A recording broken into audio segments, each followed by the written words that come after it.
Hi friends, ನಮಸ್ತೆ. ಬನ್ನಿ ನನ್ನ ತಿರುಪತಿ ಜರ್ನಿನ ನಿಮ್ಮ ಹತ್ರ ಶೇರ್ ಮಾಡ್ತೀನಿ. ಫಸ್ಟ್ ನಾವು ಬೆಳಗ್ಗೆ ಅಂದರೆ ಒಂದು 7:30ಕ್ಕೆ ಮೆಟ್ರೋ ಹತ್ರ ಹೋಗಿದ್ವಿ. ನಾನು, ನನ್ನ ಹಸ್ಬೆಂಡ್, ನನ್ನ ಮಗು. ಓನ್ಲಿ ನಮ್ಮ ಫ್ಯಾಮಿಲಿ ಮಾತ್ರ ಹೋಗಿದ್ವಿ. ಅಲ್ಲಿಂದ ಮೆಜೆಸ್ಟಿಕ್ಕಲ್ಲಿ ಇಳ್ಕೊಂಡ್ವಿ. ಮೆಜೆಸ್ಟಿಕ್ಕಿಂದ ಮತ್ತೆ ನಾವು ವೈಟ್ ಫೀಲ್ಡ್ ಕಡೆಗೆ ಹೋಗುವಂತ ಇನ್ನೊಂದು ಮೆಟ್ರೋ ಹತ್ಕೊಂಡು ಹೋಗಿದ್ದು. ನಾವು ಬೈಯಪ್ಪನಹಳ್ಳಿ ರೈಲ್ವೆ ಸ್ಟೇಷನಲ್ಲಿ ತಿರುಪತಿ ಟ್ರೈನ್ನ ಹತ್ತಿದ್ದು. AC ಟ್ರೈನು ತುಂಬ ಚೆನ್ನಾಗಿತ್ತು. ಸುಮಾರು ವರ್ಷಗಳ ನಂತರ ನಾನು ಟ್ರೈನಲ್ಲಿ ಜರ್ನಿ ಮಾಡಿದ್ದು. ನನ್ನ ಮಗನಿಗಂತೂ ಫಸ್ಟ್ ಟೈಮು. ಅವನಂತೂ ಎಷ್ಟು ಎಂಜಾಯ್ ಮಾಡ್ತಿದ್ದ ಅಂದರೆ ತುಂಬ ಎಂಜಾಯ್ ಮಾಡ್ತಾ ಇದ್ದ. ಈ ಟ್ರೈನು ಮೇನ್ ಸ್ಟೇಷನಲ್ಲಿ ಮಾತ್ರ ನಿಲ್ಲಿಸ್ತಾ ಇದ್ರು. ನನ್ನ ಹಸ್ಬೆಂಡು ಮಗು ರೈಲ್ವೆ ಸ್ಟೇಷನಲ್ಲಿ ಮುಂಚೆನೇ ಟಿಫನ್ ಮಾಡಿದ್ರಿಂದ ನಾನಿನ್ನೂ ತಿಂಡಿ ತಿಂದಿರಲಿಲ್ಲ. ಹಾಗಾಗಿ ನಾನು ಪಾರ್ಸಲ್ ತಗೊಂಡಿದ್ದೆ. ನೋಡಿ, ಇದು ನಮ್ಮ AC ಕಂಪಾರ್ಟ್ಮೆಂಟು.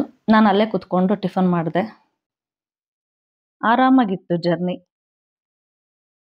ನನಗೂ ತುಂಬಾ ಇಷ್ಟ ಆಯ್ತು. ಜೊತೆಲಿ ಅಂತ ಕ್ಲೋಸ್ ಫ್ರೆಂಡ್ಸ್ ಯಾರೂ ಆಗಿಲ್ಲ. ಬಟ್ ಅವರು ನಮ್ಮನ್ನ ಪರಿಚಯ ಮಾಡ್ಕೊಂಡು, ನಾವು ಅವ್ರನ್ನ ಪರಿಚಯ ಮಾಡ್ಕೊಂಡ್ವಿ. ನಾವು 3 ಜನ ಆರಾಮಾಗಿ ಎಂಜಾಯ್ ಮಾಡಿದ್ವಿ ಜರ್ನಿನ. ನನ್ನ ಮಗ ಅಂತೂ ತುಂಬಾ ಖುಷಿ ಪಟ್ಟ. ಚೆನ್ನಾಗಿತ್ತು ಜರ್ನಿ ಅಂತ ನನಗನ್ಸ್ತು. ನೈಟ್ ಜರ್ನಿಗಿಂತ ಡೇ ಜರ್ನಿ ತುಂಬಾ ಚೆನ್ನಾಗಿರುತ್ತೆ. ಯಾಕಂದ್ರೆ ಹೊರಗಡೆ ಬೆಳಗ್ಗೆ ಹೊತ್ತು ಎಲ್ಲ ನೋಡಬಹುದು. ಹಾಗಾಗಿ ನೈಟಲ್ಲಿ ಹೋದ್ರೆ ನಾವು ಮಲಗಿರ್ತೀವಿ, ಕತ್ಲು ಏನು ಗೊತ್ತಾಗೋದಿಲ್ಲ. ಹಗಲೊತ್ತಲ್ಲಿ ಹೋದ್ರೆ ನೋಡಿ ಈ ಥರ ಎಲ್ಲ ನೋಡ್ಕೊಂಡು ಹೋಗೋದಕ್ಕೆ ಚೆನ್ನಾಗಿರುತ್ತೆ. ನನ್ನ ಮಗ ಅಂತೂ ಮಲಗೋದೇ ಇಲ್ಲ ಅಂತ ಇದ್ದ. ಅವನ್ನ ನೈಸ್ ಮಾಡಿ ಮಲಗಿಸಿದ್ದಾಯ್ತು. ಅವನಿಗೆ ಹೊಸ ಜಾಗ, ಒಂಥರ ಹೊಸ ಅನುಭವ ಇರೋದಕ್ಕೆ ಅವ್ನು ಮಲಗಕ್ಕೆ ಇಷ್ಟ ಇರಲಿಲ್ಲ. ಮಗು ಇರೋದ್ರಿಂದ ನಾವು ಸ್ವಲ್ಪ ಸ್ನ್ಯಾಕ್ಸ್ ಐಟಮ್ಸ್ ತೊಗೊಂಡು ಹೋಗಿದ್ವಿ. ಯಾಕಂದರೆ ಮಕ್ಕಳಿಗೆ ಯಾವ ಟೈಮಲ್ಲಿ ಹೇಗೆ ಹಸುವಾಗುತ್ತೆ ಅಂತ ಹೇಳೋಕ್ಕಾಗಲ್ಲ ಅಲ್ವಾ. ಸೊ ರೈಲ್ವೆ ಸ್ಟೇಷನ್ ಇಳಿತಿದ್ದಂಗೆ ಅಲ್ಲೇ ಮುಂದೆನೇ ನಾವು ಒಂದು ರೂಮ್ ಮಾಡಿದ್ವಿ. ನೋಡಿ, ನಮ್ಮದು 5th ಫ್ಲೋರಲ್ಲಿತ್ತು ರೂಮು. ವ್ಯೂಸ್ ತುಂಬ ಚೆನ್ನಾಗಿತ್ತು. ಮಳೆ ಬರೋ ಎಲ್ಲ ಸಾಧ್ಯತೆಗಳು ಕಾಣ್ತಾ ಇತ್ತು. ಆದರೆ ಅಲ್ಲಿ ಹಬೆ ಮಾತ್ರ ಸ್ವಲ್ಪನೂ ಕಮ್ಮಿ ಆಗಿರಲಿಲ್ಲ. ರೂಮ್ಗೆ ಹೋಗಿ ಫ್ರೆಶ್ ಅಪ್ ಆಗಿಬಿಟ್ಟು ಮಧ್ಯಾಹ್ನ ಊಟ ಮಾಡೋಣ ಅಂತ ಹೋಟೆಲ್ಗೆ ಹೋದ್ವಿ. ಲಿಫ್ಟ್ ಫೆಸಿಲಿಟಿ ಇತ್ತು ರೂಮಲ್ಲಿ. ರೂಮು ಅಷ್ಟೇ ತುಂಬ ನೀಟಾಗಿತ್ತು. ಹೊಸ ಬಿಲ್ಡಿಂಗ್ ಅನಿಸುತ್ತೆ. ತುಂಬ ಚೆನ್ನಾಗಿತ್ತು. ರೈಲ್ವೆ ಸ್ಟೇಷನ್ಗೆ ತುಂಬ ಹತ್ತಿರದಲ್ಲೇ ಇತ್ತು ಈ ರೂಮು. ನೋಡಿ, AC, ನಾನ್ AC ಎಲ್ಲ ಥರನೂ ಇದೆ. ತುಂಬ ಸೆಕೆ ಇತ್ತು. ಜನ ನೋಡಿ ಹೇಗಿದ್ರು. ರೈಲ್ವೆ ಸ್ಟೇಷನ್ ಹತ್ತಿರದಲ್ಲೇ ಇದ್ದಿದ್ರಿಂದ ನಾವು ಅದೇ ರೂಮ್ ಮಾಡಿದ್ವಿ. ಅಲ್ಲಿಂದ ಭೀಮಾಸ್ ಹೋಟೆಲ್ಗೆ ಹೋದ್ವಿ ಊಟ ಮಾಡೋಣ ಅಂತ. ನನಗೆ ಈ ಮೂರ್ತಿ ತುಂಬ ಇಷ್ಟ ಆಯಿತು. ಈ ಫೋಟೋ ಎಷ್ಟು ಚೆನ್ನಾಗಿ ಕಾಣ್ತಿದೆ ಅಲ್ವಾ. ಅಲ್ಲಿಂದ ಹೋಟೆಲ್ಗೆ ಹೋದೆ. ಅಲ್ಲಿ ನಮ್ಮ ಪಕ್ಕದ ಸೀಟಲ್ಲಿ ಇಬ್ಬರು ವಯಸ್ಸಾಗಿರೋ ಜೋಡಿ ಕೂತಿದ್ರು. ಅವ್ರು ನೋಡಿ ನಂಗೆ ತುಂಬ ಖುಷಿ ಆಯಿತು. ವಯಸ್ಸಾದ ಮೇಲೂ ಕೂಡ ಈ ಥರ ಜೊತೆಯಾಗಿರೋದಕ್ಕೆ ಎಷ್ಟು ಚೆನ್ನಾಗಿರುತ್ತಲ್ಲ. ಅವರಿಬ್ಬರೇ ಬಂದಿದ್ರು ಅನಿಸುತ್ತೆ. ಎಷ್ಟು ಚೆನ್ನಾಗಿ ಮಾತಾಡಿಕೊಂಡು ಅವ್ರು ಲಂಚ್ ಮಾಡ್ತಾಯಿದ್ರು. ಅವ್ರಿಗೆ ಗೊತ್ತಿಲ್ದಾಗೆ ನಾನು ವಿಡಿಯೋ ಮಾಡಿದೆ. ನಂತರ ನಾವು ಊಟ ಮಾಡಿದ್ವಿ. 3 ಜನನೂ ಊಟ ಮಾಡಿ ಕಾಫಿ ಕುಡಿದು ಅಲ್ಲಿಂದ ಹೊರಟ್ವಿ ಬೆಟ್ಟಕ್ಕೆ. ಬೆಟ್ಟಕ್ಕೆ ಹೋಗುವಾಗ ಅಲ್ಲಿ AC ಬಸ್ಸು ಅವೈಲೇಬಲ್ ಇದೆ. ಅಲ್ಲಿಂದನೇ ಬೆಟ್ಟಕ್ಕೆ ಹೋಗ್ಬೋದು. ರೂಮ್ ಹತ್ರನೇ ಇತ್ತು ಬಸ್ ಸ್ಟ್ಯಾಂಡು. ಹಾಗಾಗಿ ಮಳೆ ಜೋರಾಗಿ ಬರ್ತಾ ಇತ್ತು. ವಿಡಿಯೋ ಮಾಡೋದಕ್ಕೆ ಸ್ವಲ್ಪ ಕಷ್ಟ ಆಯಿತು. ನನ್ನ ಮಗನ ಜೊತೆಲಿ ಆಟ ಆಡಿಕೊಂಡು ಅವನು ತುಂಬ ಎಂಜಾಯ್ ಮಾಡ್ತಾ ಇದ್ದ. ಅವನ ಜೊತೆಲಿ ಆಟ ಆಡ್ತಾ ಇದ್ರೆ ಅವನಿಗೆ ಟೈಮ್ ಪಾಸ್ ಆಗೋದೇ ಗೊತ್ತಾಗಲ್ಲ. ಎಲ್ಲೂ ಏನೂ ಪಾಪ ಮಗು ತೊಂದರೆ ಕೊಡಲಿಲ್ಲ. ಅಷ್ಟು ಆರಾಮಾಗಿದ್ದ. ಇದು ಬೆಟ್ಟದ ಎಂಟ್ರಿ. ಸರಿ, ಇಲ್ಲಿ ನಾವು ಎಲ್ಲನೂ ಚೆಕಿಂಗ್ ಮಾಡ್ತಾರೆ. ನಮ್ಮ ಬ್ಯಾಗು ಮತ್ತು ನಮ್ಮನ್ನು ಚೆಕಿಂಗ್ ಮಾಡಿ ಮತ್ತೆ ನಾವು ಸೇಮ್ ಬಸ್ ಹತ್ತಿ ಬೆಟ್ಟ ಹತ್ತಿದ್ವಿ. ಬೆಟ್ಟ ಹತ್ತುವಾಗ ವ್ಯೂಸ್ ಸ್ವಲ್ಪ ವಿಡಿಯೋ ಮಾಡೋಕ್ಕೆ ಕಷ್ಟ ಆಯಿತು. ಯಾಕಂದರೆ ಅಷ್ಟು ಜೋರು ಮಳೆ ಬೀಳ್ತಾ ಇತ್ತು. ಬಸ್ ಗ್ಲಾಸ್ ಎಲ್ಲ ಫುಲ್ ಮಂಜಾಗಿದ್ದಿದ್ದರಿಂದ ಅಷ್ಟು ಕ್ಲೀನಾಗಿ ವಿಡಿಯೋ ಮಾಡೋಕ್ಕಾಗಲಿಲ್ಲ. ಪ್ಲಸ್ಸು ಯಾವುದೇ ದೇವಸ್ಥಾನದಲ್ಲೂ ವಿಡಿಯೋಗೆ ಅವಕಾಶ ಇಲ್ಲದೆ ಇರೋದ್ರಿಂದ ನಾವು ರೂಮಲ್ಲೇ ಫೋನ್ ಇಟ್ಬಿಟ್ಟು ಹೋಗಿದ್ವಿ. ದೇವಸ್ಥಾನದ ಬಿಟ್ಟು ಬರೀ ನಾವು ಹೋಗಿ ಬರೋ ಜರ್ನಿದು ಮಾತ್ರ ನಾನು ವಿಡಿಯೋ ಮಾಡೋಕ್ಕೆ ಸಾಧ್ಯ ಆಯಿತು. ನೋಡಿ, AC ಬಸ್ ಇದು ಚೆನ್ನಾಗಿತ್ತು. ಈವ್ನಿಂಗ್ ಟೈಮ್ ಹೋಗಿದ್ದಿದ್ದು. ಮುಡಿ ಕೊಡೋದಕ್ಕೆ ಅಂತ ಅಂದ್ಬಿಟ್ಟು ಹೊರಟ್ವಿ ನಾವು. ಏನೂ ಕಾಣಿಸ್ತಾ ಇಲ್ಲ ನೋಡಿ. ಬಟ್ ಅಲ್ಲಿ ಕ್ಯಾಮ್ರಾದಲ್ಲಿ ಅಷ್ಟು ಕ್ಲಿಯರಾಗಿ ಕಾಣಿಸ್ತಿಲ್ಲ. ಬಟ್ ನಾವು ಲೈವ್ ನೋಡೋದಕ್ಕೆ ಮಾತ್ರ ಬೆಟ್ಟದ ಮೇಲೆ ಫುಲ್ಲು ಫಾಗ್ ತುಂಬಿಕೊಂಡಿತ್ತು. ಅಷ್ಟು ಜೋರು ಮಳೆ ಬೀಳ್ತಾ ಇತ್ತು. ನೋಡೋದಕ್ಕೆ ಚಂದ ಇತ್ತು. ನೈಟಲ್ಲಿ ನಾವು ಬೆಟ್ಟ ಹತ್ತಿದ್ರೆ ನೈಟಲ್ಲೂ ಕೂಡ ಫುಲ್ಲು ಲೈಟಿಂಗ್ಸ್ ಇರುತ್ತೆ, ಚೆನ್ನಾಗಿರುತ್ತೆ. ಡೇ ಟೈಮಲ್ಲಿ ಬೆಟ್ಟ ಹತ್ತಕ್ಕೂ ಅಷ್ಟೇ ಈ ತರ ಎಲ್ಲ ವ್ಯೂಸ್ ನೋಡ್ಬೋದು. ತುಂಬಾ ಚೆನ್ನಾಗಿರುತ್ತೆ. ವಿಂಡೋ ಸೀಟ್ ಹತ್ರ ಕುತ್ಕೊಂಡು ನನ್ನ ಮಗ ಆ ಕಡೆ, ನಾನು ಈ ಕಡೆ ಇಬ್ರು ಚೆನ್ನಾಗಿ ಎಂಜಾಯ್ ಮಾಡಿದ್ವಿ.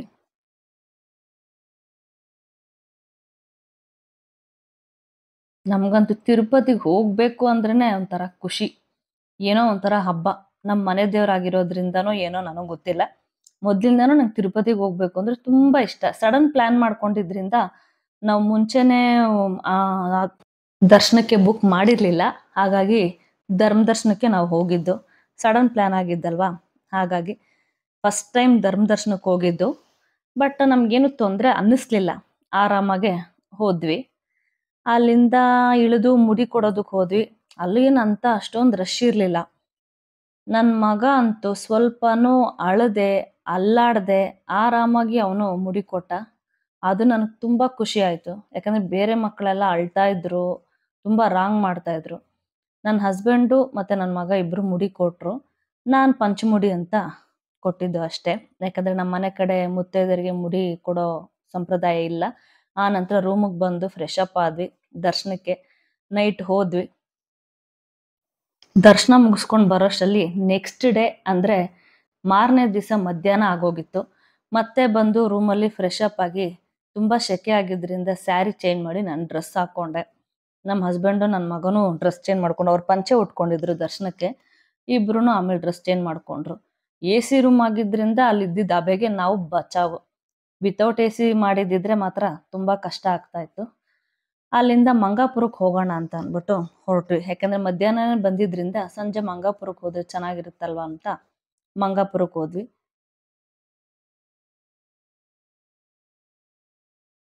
ಈವ್ನಿಂಗ್ ಆಗಿದ್ರಿಂದ ನಾವು ಸ್ವಲ್ಪ ಹೊತ್ತು ಮಾತ್ರ ರೆಸ್ಟ್ ಮಾಡಿದ್ವಿ ಅಷ್ಟೇ. ಯಾಕಂದ್ರೆ ಮಂಗಾಪುರದಲ್ಲಿ ನೈಟ್ ಕ್ಲೋಸ್ ಮಾಡಿಬಿಟ್ರೆ ಮತ್ತೆ ಕಷ್ಟ ಆಗುತ್ತೆ ನಾವು ಹೊರಡೋದಕ್ಕೆ ಅಂತ ಅಂದ್ಬಿಟ್ಟು ಬರ್ತಾ ಇದ್ದಂಗೆನೆ ಮುಖ ತೊಳ್ಕೊಂಡು ರೆಡಿಯಾಗಿ ಮಂಗಾಪುರಕ್ಕೆ ಹೊರಟ್ವಿ.